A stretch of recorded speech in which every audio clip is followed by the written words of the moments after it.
tetela jalma jadi rupa-rupa teu sarua jeung asalna sakumaha ge amalna. Hiji awak ngaguruntul gulang guling awak kungkul nu kitu goreng ka batur jeung tatangga embung akur. Ari anu kaduana jeung babi taya bedana kana salat lalawora ninggalkeun bari dihaja. Tilu nu beteungna kembung eusina ku seuneu hurung kana zakat eta embung akhirna bakal kaduhung. Ari anu kaopatna getih ngocor ti bahamna anu kitu akibatna teu jujur dina dagangna.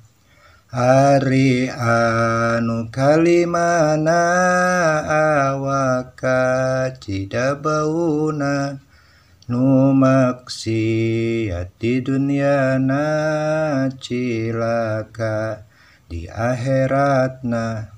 Ari anu kagenepna jalma gorowong beheungna saksi palsu di dunyana cilaka di akhiratna. 7 jalma teu letahan nyerina teu katulungan kana bener teu nyaksian henteu sieun ku Pangeran. 8 nuju jungkiran parjina bijil nanahan kana zinah dilakonan henteu sieun ku Pangeran.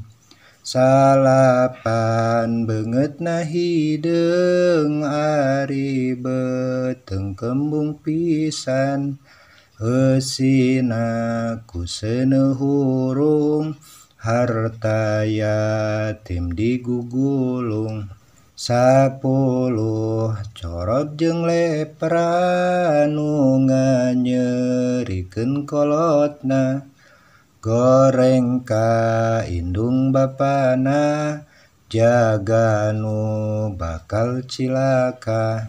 11 jalma sihungan ari beteung kembung pisan nu kitu sok mamabokan jeung arak jadi langganan. Ari ka-12na cahya lir bulan purnama nu soleh loba amalna bager tur sae akhlakna. Judulna ieu nadoman bade ngageuing pikiran sina inget kadawuhan Nabi Muhammad junjunan. Kumaca ieu pepeling mugi sing jadi panggeuing duh Gusti anu ngajaring siang weungina diaping.